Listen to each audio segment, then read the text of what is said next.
El cine de oro mexicano siempre ha estado rodeado de un brillo especial. Las películas de aquella época nos presentaron a estrellas que parecían de otro mundo, carismáticas, bellas, exitosas, llenas de un glamour casi divino. Muchos de nosotros crecimos pensando que eran seres perfectos, sin mancha alguna, con vidas de ensueño. Pero ¿qué pasaba de verdad cuando se apagaban las luces y los reflectores dejaban de iluminar sus rostros? Detrás de las cámaras había secretos oscuros, pasiones desmedidas y fetiches que hoy podrían causarnos escalofríos.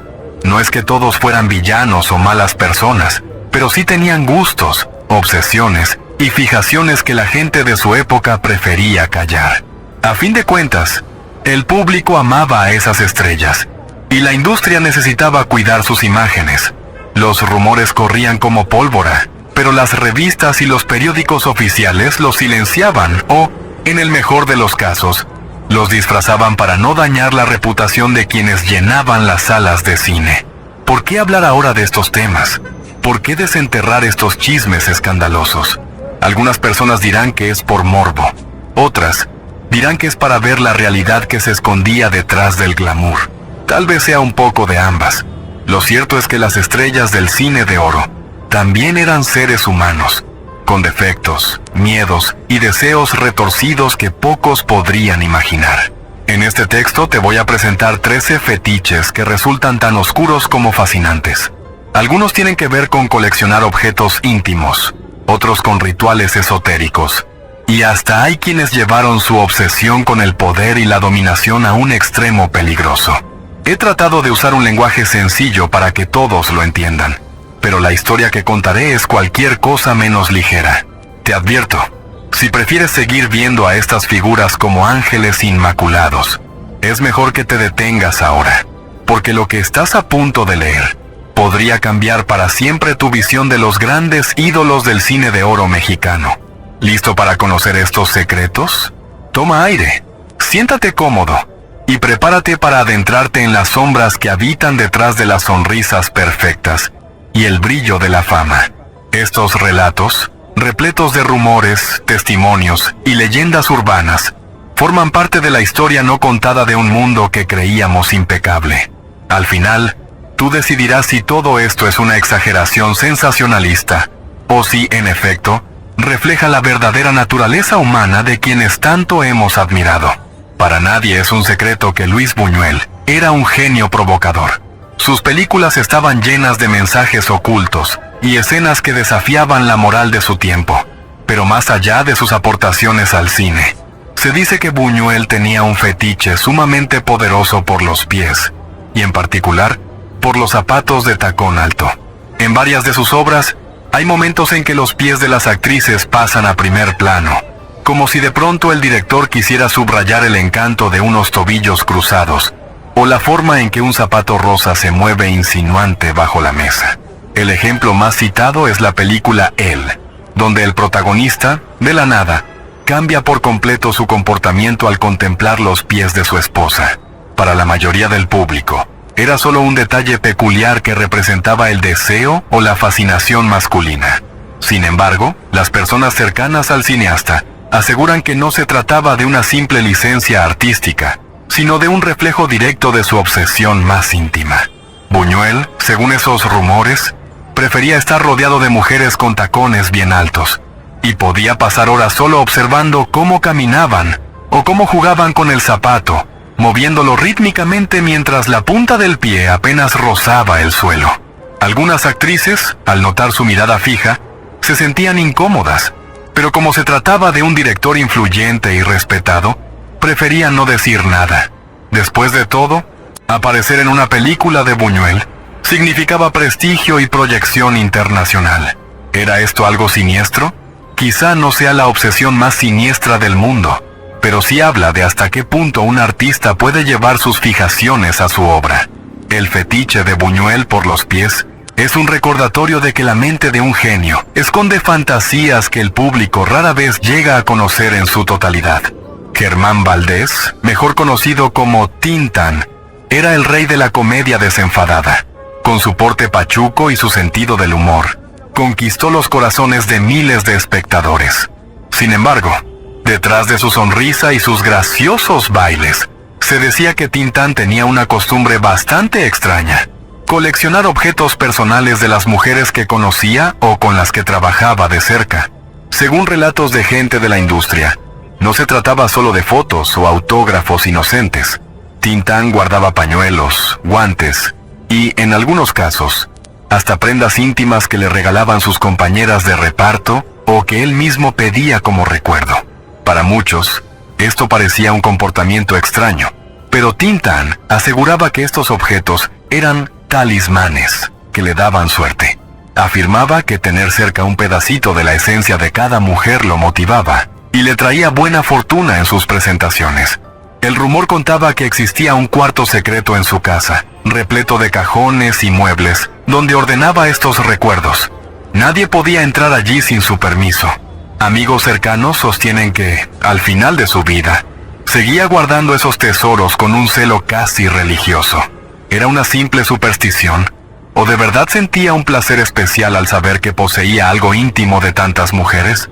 Lo que queda claro es que este detalle, aunque quizás inofensivo para algunos, muestra el lado oculto de un comediante, que en la pantalla parecía ser la alegría hecha persona.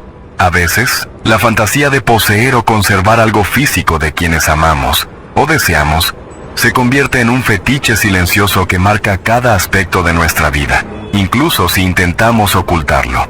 Ninón Sevilla fue una de las grandes reinas del cine de rumberas. Sus bailes estaban llenos de un erotismo casi hipnótico. Cada movimiento de cadera, cada giro con el vestido vaporoso, parecía hechizar a todos los que la miraban. Sus películas eran taquilleras y su fama crecía sin parar. Pero se contaba que no todo se debía únicamente a su talento, sino también a ciertos rituales esotéricos que realizaba antes de cada presentación. Había quienes aseguraban que practicaba la santería y que sus danzas estaban cargadas de energía mística. Se decía que, tras bambalinas, realizaba ofrendas y rezos a deidades poderosas para asegurar que su cuerpo y su mirada tuvieran un efecto magnético. Llevaba consigo amuletos, velas y hasta hierbas especiales que, según sus creencias, la protegían de las envidias y de los malos espíritus que abundaban en el medio artístico.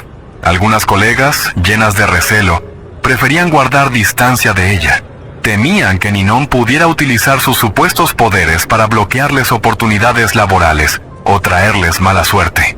Después de todo, se creía que en el mundo del espectáculo hay mucha rivalidad, y cuando una actriz o bailarina alcanzaba gran éxito, las envidias florecían. ¿Realmente era tan poderosa Ninón Sevilla? ¿O solo era una mujer muy supersticiosa? Lo cierto es que el aura misteriosa que la rodeaba funcionaba a su favor.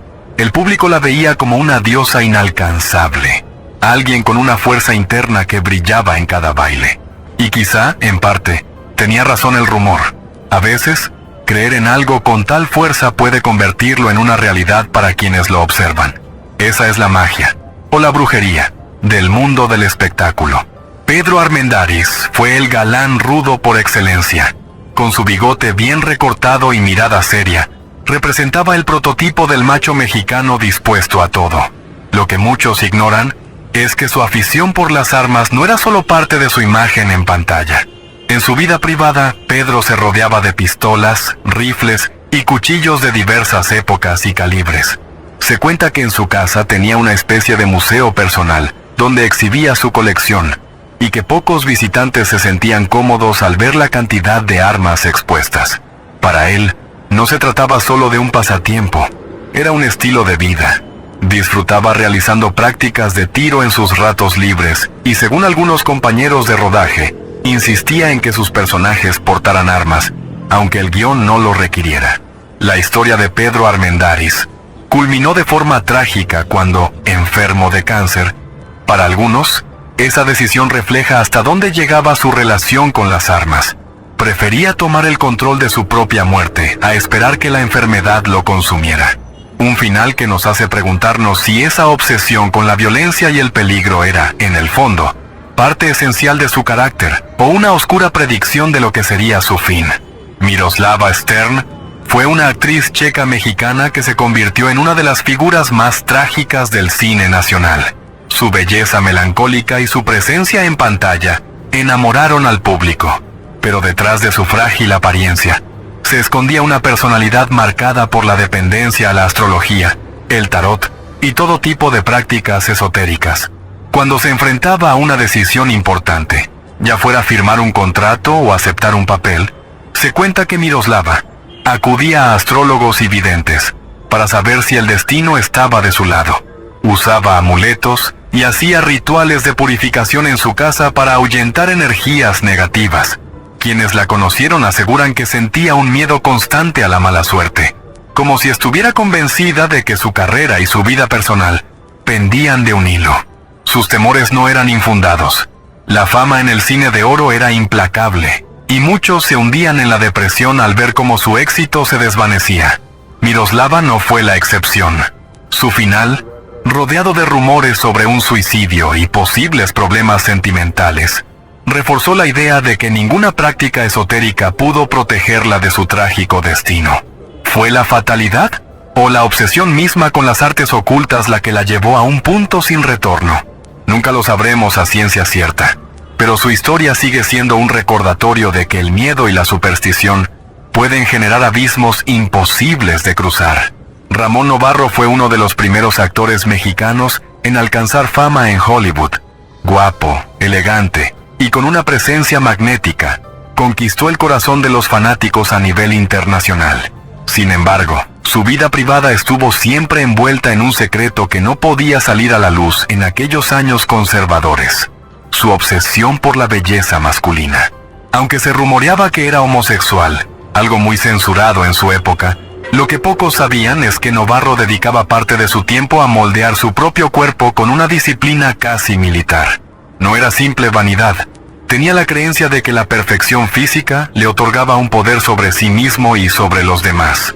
En su mansión, decoraba las paredes con pinturas y esculturas de hombres musculosos, como si estuviera rindiendo culto a la fuerza y a la estética varonil. Para las visitas, aquel despliegue de torsos y músculos podía ser desconcertante. Había quien lo juzgaba duramente, mientras otros quedaban fascinados ante su pasión por el arte clásico. Lo que sí está claro es que para Novarro, el cuerpo humano no solo era un instrumento de seducción, sino un pilar fundamental de su identidad. Su obsesión por la belleza le dio fama, pero también lo alejó del mundo que no aceptaba su orientación. Al final, su muerte violenta, asesinado en su propia casa, remata una historia llena de enigmas y prejuicios que, al día de hoy, sigue impactando a quienes escarban en el pasado del cine de oro. Si hablamos de figuras fuertes y temperamentales en el cine mexicano, es imposible no mencionar a Emilio "el Indio" Fernández. Director, actor y guionista, fue un hombre que llevó la pasión a cada plano de sus películas. Pero también se hablaba de su obsesión por mostrar cuerpos sin ropa, a menudo justificándolo con argumentos artísticos. El Indio Fernández aseguraba que la desnudez era la forma más pura de representar la belleza y la verdad de un personaje. Sin embargo, varios testigos de rodajes contaban que, en realidad, su insistencia iba mucho más allá del arte. Decían que presionaba a las actrices para despojarse de la ropa, aun cuando la escena no lo exigía. Muchas mujeres se sentían incómodas, pero temían rechazar las peticiones de un director tan poderoso, y aceptaban calladamente. Su reputación como un obsesivo del cuerpo humano era tal, que algunas figuras femeninas de la época preferían no trabajar con él, temiendo que en cualquier momento saliera con la exigencia de un desnudo inesperado. Esta conducta le granjeó fama de maestro tirano en el set. Detrás de su discurso sobre la estética perfecta y la belleza natural, se percibía un deseo personal y dominante. A la larga, ese perfeccionismo y obsesión por el control lo llevaron a relaciones conflictivas, al punto de que se habla de que se encerró en sí mismo, aislándose de muchos compañeros del medio. Con el tiempo, las producciones y el público cambiaron, y el cine mexicano se volvió menos tolerante con su carácter impositivo. Así, la figura de El Indio quedó marcada tanto por su genio fílmico como por sus excesos personales. Sara García era, para todos, la abuelita de México. Tierna, amable, siempre lista para dar un consejo o preparar un chocolate caliente en las películas. En el imaginario popular, Representaba la bondad y la sabiduría de una abuela que te recibe con los brazos abiertos. Pero en su vida cotidiana, esta dulce señora tenía un gusto muy peculiar: fumar puros o habanos. Para la sociedad conservadora de la época, ver a una mujer disfrutar de un cigarro ya era extraño. Imagínate lo impactante que resultaba saber que la adorable abuelita de México se deleitaba con puros grandes y aromáticos. Sus más cercanos afirmaban que siempre tenía una caja de ellos en su casa y que, en su intimidad, los fumaba con una sonrisa de satisfacción. Este pasatiempo contrastaba por completo con la imagen recatada que proyectaba en la gran pantalla. ¿Por qué lo mantenía en secreto? Por miedo a que el público se desilusionara o que la consideraran poco femenina.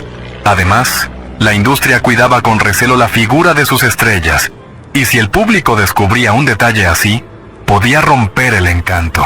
Era preferible que la gente siguiera pensando que la dulce abuelita jamás haría algo tan masculino y desafiante como encender un puro. Al final, lo que se ve en la pantalla muchas veces no coincide con lo que sucede tras las puertas cerradas. María Félix, la Doña, fue la figura femenina más icónica del cine de oro. Con su personalidad arrolladora, sus respuestas directas y su belleza inigualable, logró imponer una imagen de mujer fuerte que muchos hombres temían. Y es que, según los rumores, María no toleraba a los hombres débiles. Si alguien quería estar con ella, tenía que someterse a su voluntad y soportar su temperamento dominante. Se cuenta que, en sus relaciones sentimentales, ejercía un control absoluto. Elegía cómo, cuándo y dónde se daban las muestras de afecto o las discusiones. Si un hombre osaba contradecirla, podía despedirlo de su vida en un abrir y cerrar de ojos. Jorge Negrete, otro ícono del cine, fue uno de los pocos que intentó rebelarse. Sin embargo, terminó cediendo ante el carácter de la Doña. Con Agustín Lara, la relación fue otro ejemplo de conflicto. Empezaron con pasión desmedida, pero él no pudo soportar la sombra de su dominación eterna. Algunos incluso susurraban que María Félix llevaba esa actitud a la intimidad, donde exigía obediencia total a sus parejas. No era algo que ocultara demasiado. Para ella, ser la dueña de la situación era la única forma de relacionarse. Así se ganó respeto, pero también miedo. Su reputación la precedía, y más de un pretendiente retrocedió al ver lo imponente que podía llegar a ser. Hasta el día de hoy, su imagen está rodeada de misterio y admiración por esa mezcla de belleza, talento y poder absoluto. Silvia Pinal fue una estrella que brilló no solo en el cine, sino también en el teatro y la televisión. Protagonizó varias películas de Luis Buñuel, director experto en temáticas surrealistas y provocadoras. Al trabajar de cerca con él, Silvia desarrolló una fascinación genuina por lo onírico, lo extraño y todo aquello que escapara de la lógica común. Poco a poco, empezó a llenar su casa de obras de arte perturbadoras, esculturas con formas retorcidas, cuadros que parecían salidos de pesadillas y decoraciones que dejaban sin aliento a sus visitantes. Había quienes describían su hogar como un museo de los sueños, un lugar donde las fronteras entre la realidad y lo irreal se difuminaban.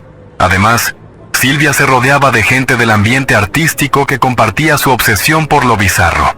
Escritores, pintores y músicos que buscaban en lo surrealista una forma de expresión distinta. Juntos, organizaban tertulias y fiestas en las que discutían teorías sobre el inconsciente, el simbolismo y la interpretación de los sueños.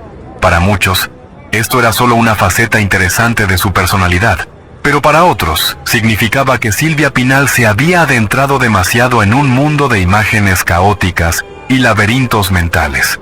Más allá de si esta obsesión la llevó a límites oscuros, lo cierto es que su legado en el cine quedó sellado con obras inolvidables. El surrealismo la tocó, la transformó y quizás, en alguna medida, la ayudó a componer personajes inolvidables, siempre al borde de la realidad y la fantasía. Con su figura esbelta y movimientos hipnóticos, Yolanda Montes, conocida como Tongolele, fue una vedette que marcó época. Su presencia en el escenario era avasalladora. Parecía canalizar una energía sobrenatural que dejaba a todos en trance. Pero el rumor aseguraba que esto no era solo talento, sino el resultado de rituales místicos que realizaba antes de cada show. Se dice que Tongolele encendía velas, recitaba oraciones secretas y utilizaba amuletos para aumentar su magnetismo. Creía fervientemente en la existencia de fuerzas poderosas que podían potenciar su atractivo y convertir sus bailes en algo cercano a un ritual mágico. Incluso se hablaba de que ella misma sentía como, al ritmo de la música, una fuerza superior la poseía y dirigía cada uno de sus pasos. Llevar amuletos y objetos protectores era parte de su día a día. Temía que la fama y la belleza atrajeran energías oscuras, especialmente de quienes la envidiaban. Y tal vez tenía algo de razón.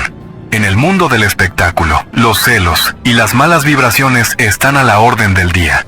Su danza era más que un simple espectáculo.